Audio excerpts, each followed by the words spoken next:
Hi, this is Anik. Welcome to our Opening Spaces series. If you're wondering what open space technology is and what does it mean to open space in our daily life, well, you're at the right place. And my special guest today is Anne Stadler. She's a mentor in the open space technology community, and we're very happy to have you again with us. And hi, Thank how you. are you? I'm very good, very enthusiastic as usual about this gathering of the two of us. Yeah. Well, today we'll talk about the commitment to love because the first time we talked about holding space, and this is a thing that comes again and again. We talk about holding space when we facilitate open space technology events. And you told me, well, I don't see it like holding space. I see it as a commitment to love. And I thought it was so beautiful. Could you tell us what you mean by that? Okie doke. Well, in the first place, one of the things that is important for you to know is that when I tell people what the law of 2 feet is, or I live that myself, it is not about walking away from something.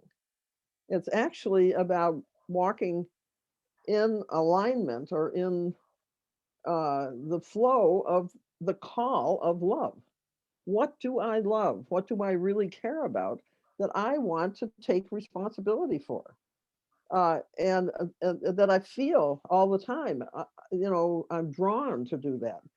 And so to me, the whole opening of space is inviting us to ask that question of ourselves and to be together in an intellectual and pragmatic and whatever other um, frame of mind to deal with whatever the question is or the invitation is, uh, to allow that love to permeate the whole of our gathering, the field, and to help guide us to what love wants of us to do.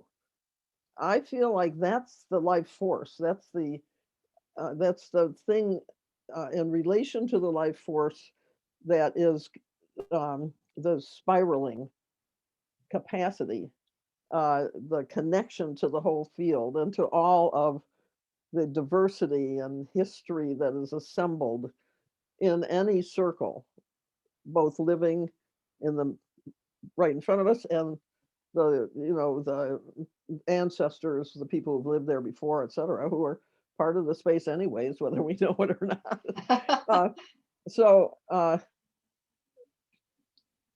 the what people call holding space, I think that if we are inviting people to listen for what love is calling us to take care of and to be responsible for, uh, if love provides a frame that people actually feel is holding, is they're being held up, they're there's something, they're being, they can risk because there's something here that is really supporting them.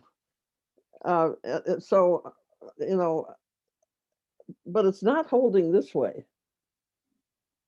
or this way Mhm. or even this way. It's not holding in a small way. It's this lifting, uplifting, holding that love that you feel when you're really in the flow of what you love and you really care about. So it's not even the facilitator who's holding the space. It's, if I understand well, it's like the facilitator is allowing the love to hold, to to to lift everybody in the spirit of the event, in the energy, I guess. Yeah. Well, and also for the facilitator, I mean, I don't know if you've experienced this, but I certainly have. I have been called upon to facilitate a group of people's activities that I had real questions about in my own appreciation of them. And I was delighted to be called upon. That was a great thing because it was kind of prestigious, and um, I felt honored to be. But I also, soon as I said yes and let it sink in, I realized I had real criticism of these people and what they represented to me. So I needed to do my own inner work to find the capacity to love them. Why did love call me into this? Mm. What is what did I need to clean up inside me so that I could feel and hold in me a atmosphere of loving kindness and interest in them? And because it really starts with the facilitator encouraging people to open up to that in themselves. You don't then, the way I think people mean about holding is, and I would say I'm opening, but is someone comes up to you and they're upset about things aren't going right, or there's somebody in the circle that bugs them and don't understand why that person is in their circle or what they should do about it. It's almost like you're in a coaching relationship with this person, helping them to actually listen to the four principles. How do you apply the four principles of open space? How can you help yourself get to a point of connection with whatever that story is you've got about the person that is bugging you or the situation? And there is where I think one of the places where people feel held, because when they come to you, you're listening, you're working with them, you're helping them see in a different way how they can open the space in themselves to get to a feeling of belonging and loving the conditions that they're in, and trusting that this is okay.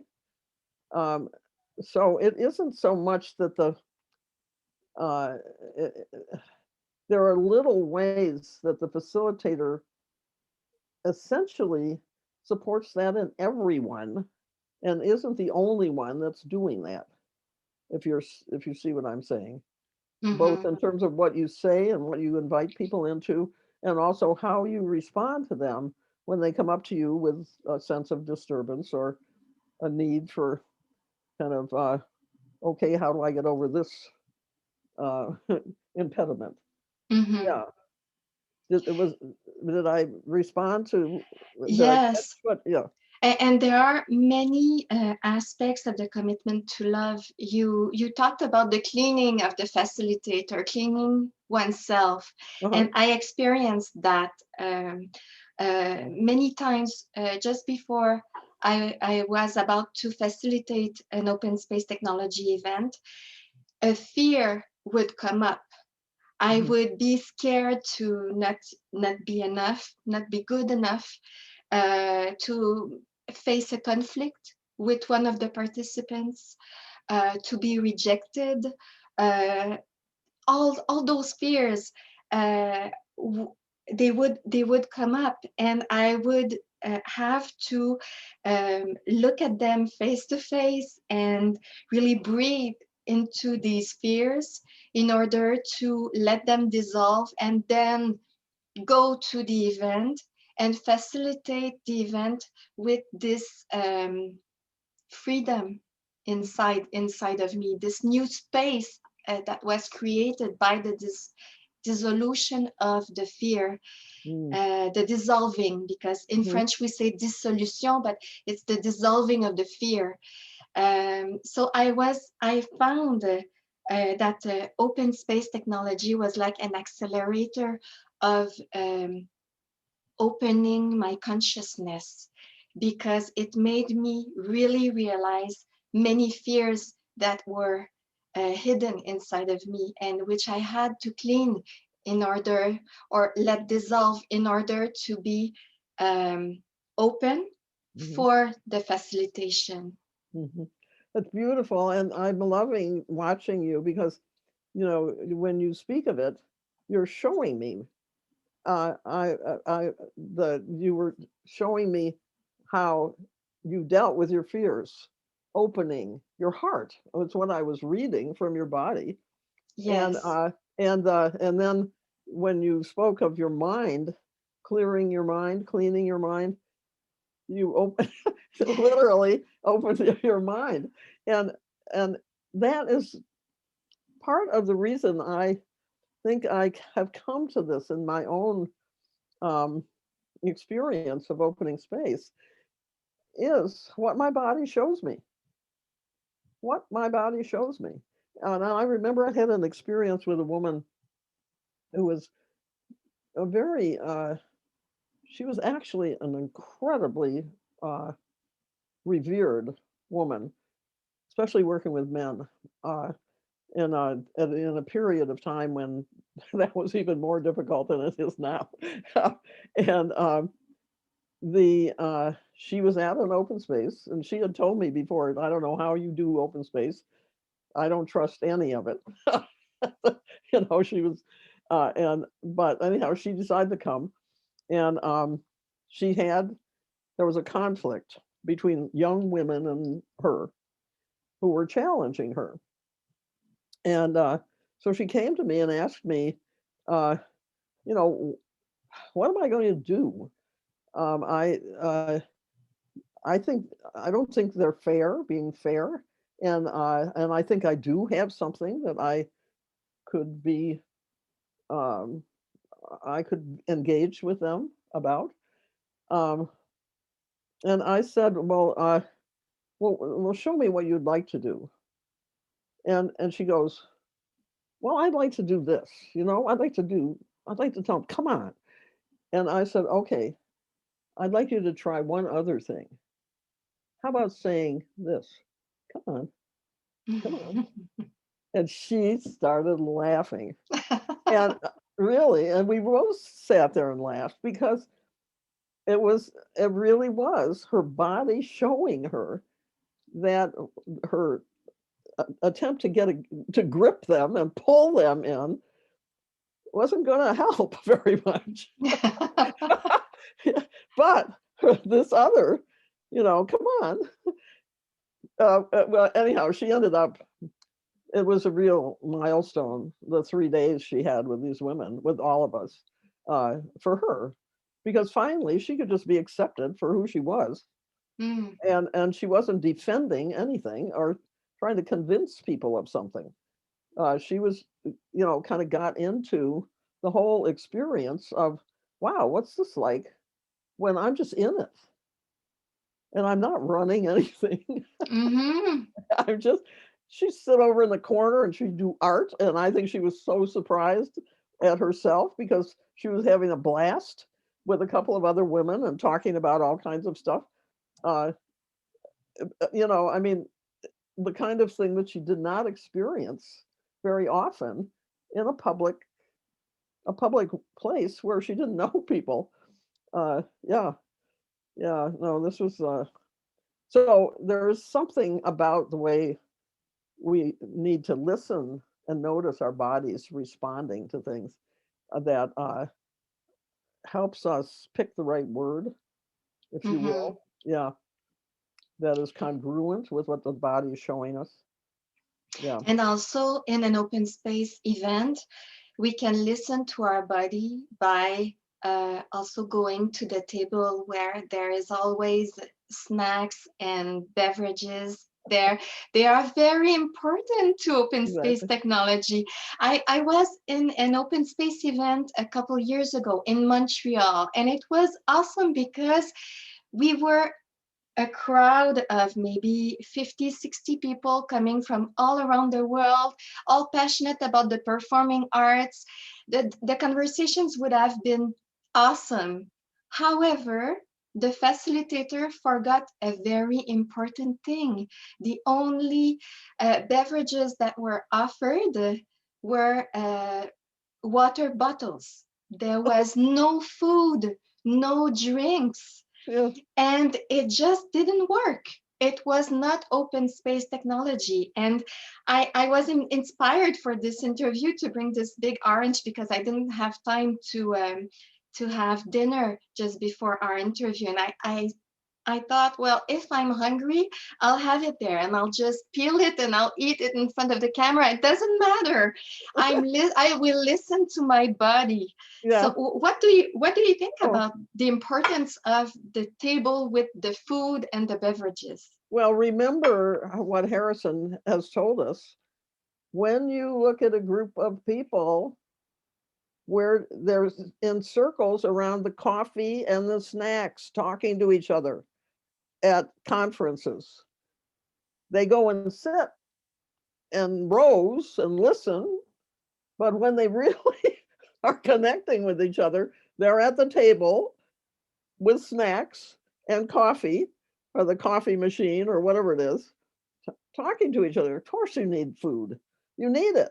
I mean, in every way. That's one of the things I feel that I mean, I pay a lot of attention to that because um, in my own life experience, the I worked a lot in well, I was a member of a church for a long time, and then I also worked for in the movement, in peace movement and civil rights work.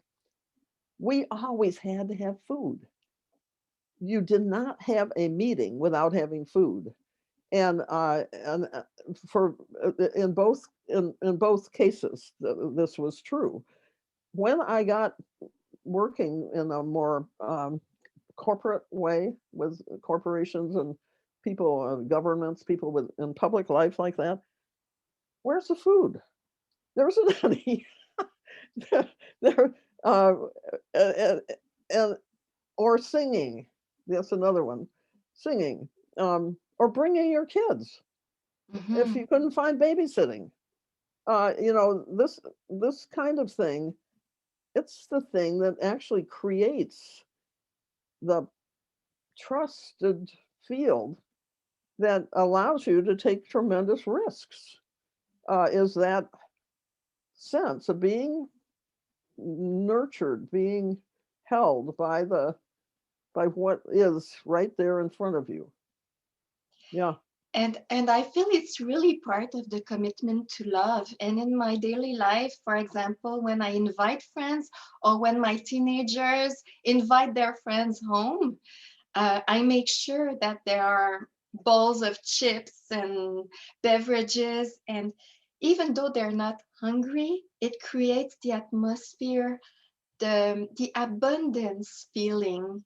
yes, Um, and also it's the basis for the celebration of being together, because no, even though we have work in front of us to do, because open space technology events can be tackling very serious work and very complex issues, um, we still can have fun being together. And that's part of that's an important part, I feel, yeah, of the event. yeah. No, I totally agree. I couldn't agree more. And the uh, uh, if if one of the things we're doing is helping people trust each other sufficiently to create a community of caring about something that they wanted to come together on, and a community also that is creating together, co-creating together, uh, whatever the new forms might be that are there, but they don't see them yet. Uh, we have to provide the cues that tell us it's all okay. Relax. Everything we need is right here. I use the word nourishment. I mean, nourishment is love is nourishment. Abundance is the tokens of nourishment, and so you can feel that no matter often what people come together to do is something that is they feel is way beyond their individual capacity. So you need a group of people to be together in order to accomplish whatever it is. And having that sense that there's always enough, Mhm. and that you are welcome to take it.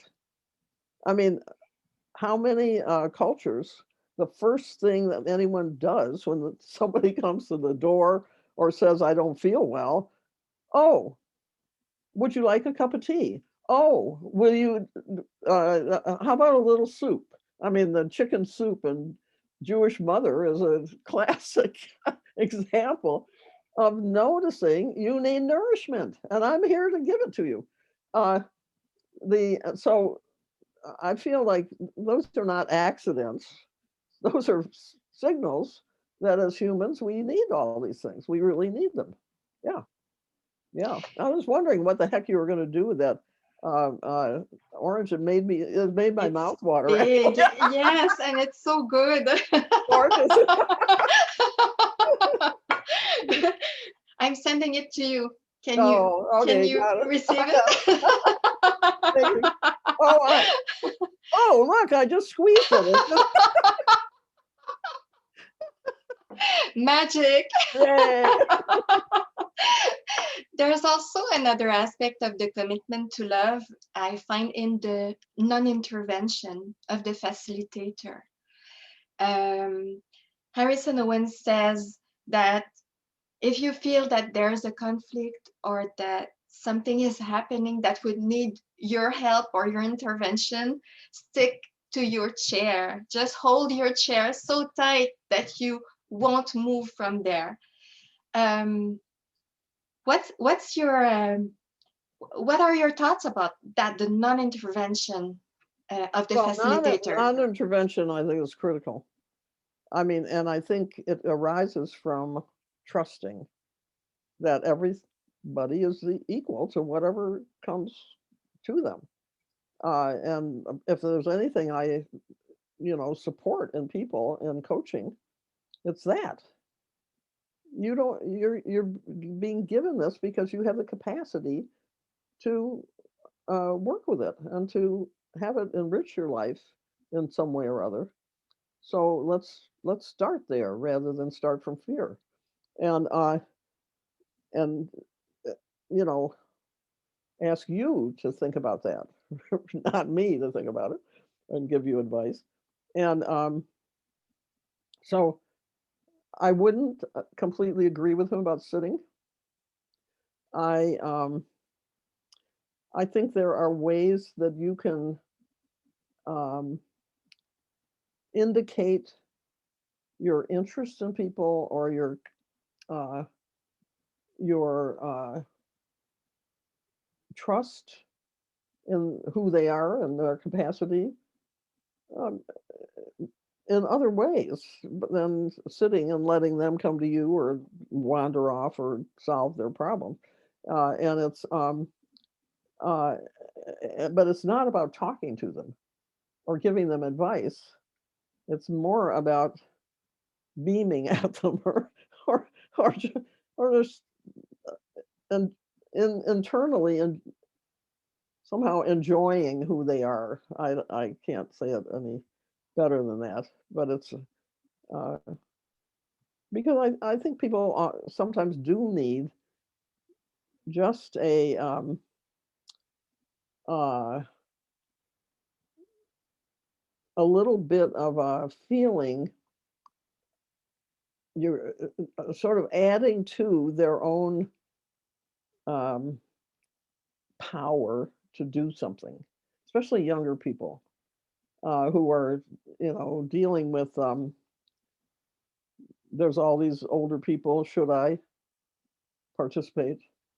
And so, an invitation even to, what do you think? Like a question. What are you thinking? What story just came to your mind? That is the most I would do. Would be to ask a question that draws somebody in. And Mm. if they don't want to answer it, they won't answer it. uh, you know, but so I agree in principle exactly with Harrison. It's, and the most lasting benefits of opening space are, as he has said, when people think they did it all by themselves and you were completely irrelevant as a facilitator. That's great because that is what you're there to support. Mm-hmm. Love is the thing that's going to help them do that, not you, uh, as a personality.